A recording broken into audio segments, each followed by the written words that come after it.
اس گروہ کا کہنا ہے کہ ان سب کی درست پہچان کے لیے جرح اور چھان پھٹک ضروری ہے تاکہ مخلص اور منحرف میں تمیز کی جا سکے۔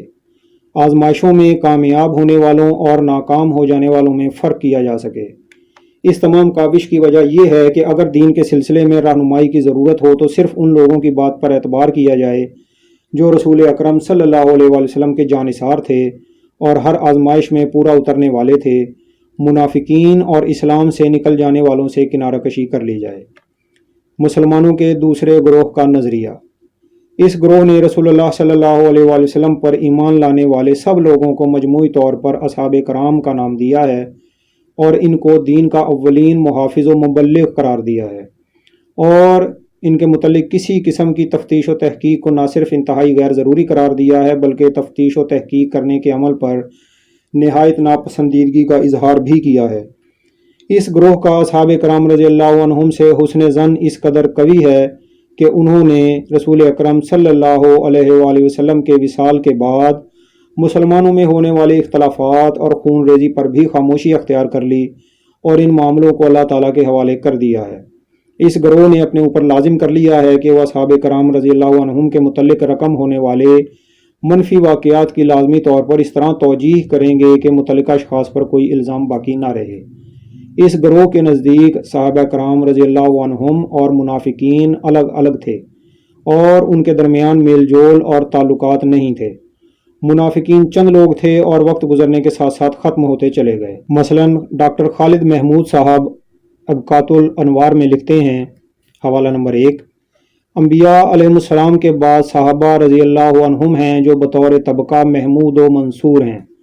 عام طبقات انسانی میں اچھے برے کی تقسیم ہے، علماء تک میں علماء حق اور علماء سو کی دو قطاریں لگی ہیں، لیکن صحابہ رضی اللہ عنہم میں یہ تقسیم نہیں۔ صحابہ رضی اللہ عنہم سارے کے سارے اچھے ہیں، اللہ تعالیٰ نے ان کے باطن کی خبر دی ہے اور فرما دیا کہ کلمہ تقوی ان میں اتار دیا گیا ہے اور بے شک وہ اس کے اہل تھے۔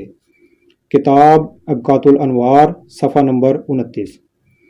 اور مزید لکھتے ہیں، حوالہ نمبر 2، حق یہ ہے کہ قرآن نے انہیں خیر امت کہا ہے اور واقعی وہ خیر امت تھے۔ جرح ان کی طرف راہ نہیں پا سکتی اور ان سے کوئی بات خلاف شرع آ نہیں سکتی۔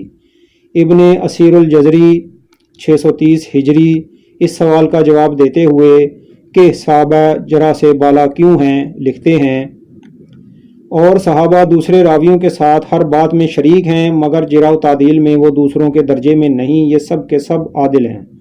جرح ان کی طرف راہ نہیں پاتی کیونکہ اللہ تعالیٰ اور اس کے رسول پاک صلی اللہ علیہ وآلہ وسلم نے ان کا تزکیہ کر دیا ہے اور ان کی تعدیل کر دی ہے، اور یہ بات اتنی روشن ہے کہ اس کے دہرانے کی ضرورت نہیں۔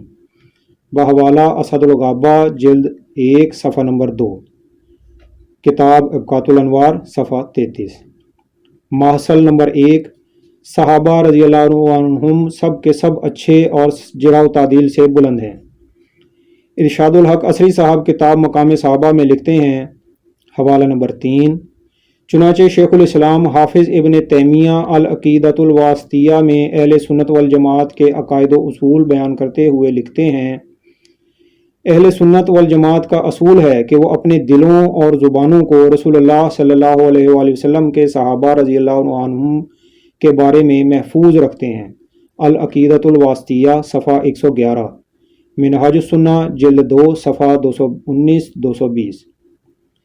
امام ابو جعفر طحاوی جو امام ابو حنیفہ کے عقیدہ و عمل کے ترجمان ہیں، اپنی مشہور کتاب العقیدۃ الطحاویہ میں رقم تراز ہیں، ہم رسول اللہ صلی اللہ علیہ وآلہ وسلم کے صحابہ کرام رضی اللہ عنہم سے محبت کرتے ہیں، ان میں سے کسی ایک کی محبت میں نہ افراد کا شکار ہیں اور نہ ہی کسی سے برت کا اظہار کرتے ہیں، اور جو ان سے بغض رکھتا ہے اور خیر کے علاوہ ان کا ذکر کرتا ہے ہم اس سے بغض رکھتے ہیں، اور ہم ان کا ذکر صرف بھلائی سے کرتے ہیں۔ ان سے محبت دین، ایمان اور احسان ہے، اور ان سے بغض کفر و نفاق اور سرکشی ہے۔ بحوالہ شرح العقیدۃ الطحاویہ صفحہ 467۔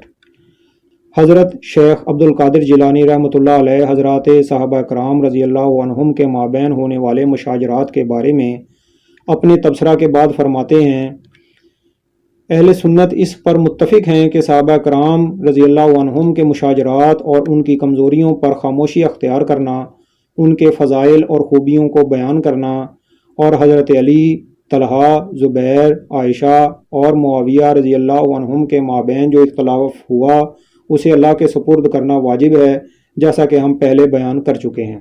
الغنیہ جلد نمبر 1 صفحہ 79۔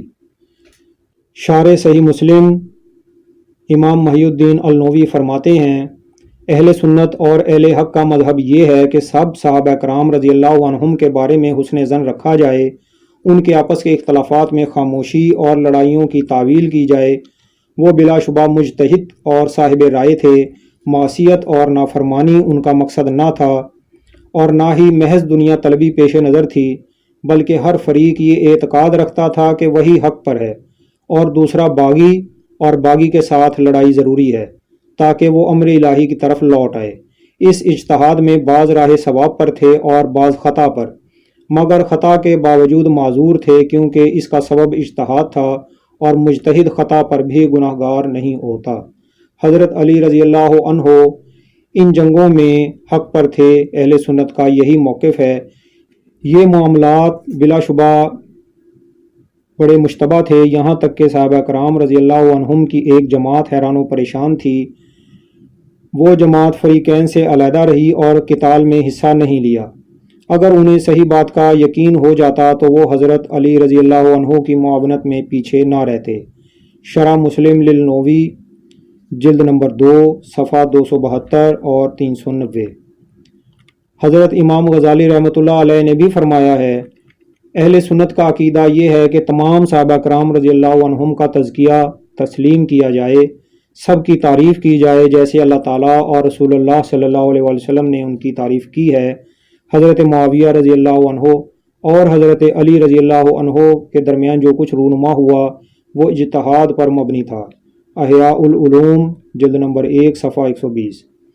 بلکہ ابن حجر المکی رحمۃ اللہ علیہ نے امام غزالی رحمۃ اللہ علیہ کے حوالے سے یہ بھی نقل کیا ہے، واعظین اور دوسرے لوگوں کے لیے حرام ہے کہ مقتل سیدنا حسین اور صحابہ کرام رضی اللہ عنہم کے مابین ہونے والے جھگڑوں کو بیان کریں، کیونکہ یہ جسارت صحابہ کرام رضی اللہ عنہم سے بغض اور ان پر طعن و ملامت کرنے پر برانگیختہ کرتی ہے، حالانکہ وہ تو دین کے ستون ہیں۔ آئمہ نے ان سے دین روایتاً لیا اور ہم نے آئمہ سے دین درایتاً لیا، لہٰذا ان پر طعن کرنے والا خود مطعون ہے جو اپنے اور اپنے دین میں طعن و ملامت کرتا ہے۔ الصواعق المحرکہ صفحہ 223۔ اسی طرح امام ابو نعیم احمد بن عبداللہ بن احمد اصبہانی رحمۃ اللہ علیہ المتوفی 430 ہجری رقم طراز ہیں،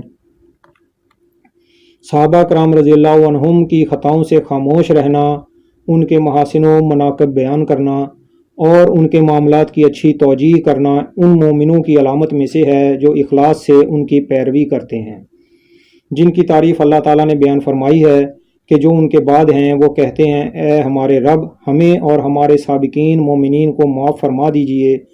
اس کے علاوہ رسول صلی اللہ علیہ وآلہ وسلم نے اپنے صحابہ کرام رضی اللہ عنہم کے اکرام کا حکم دیا ہے اور ان کے حقوق اور ان کے تحفظ اور ان کی عظمت کو ملحوظ رکھنے کی وصیت کی ہے۔ الامامہ والرد علی الرافضہ صفحہ 373۔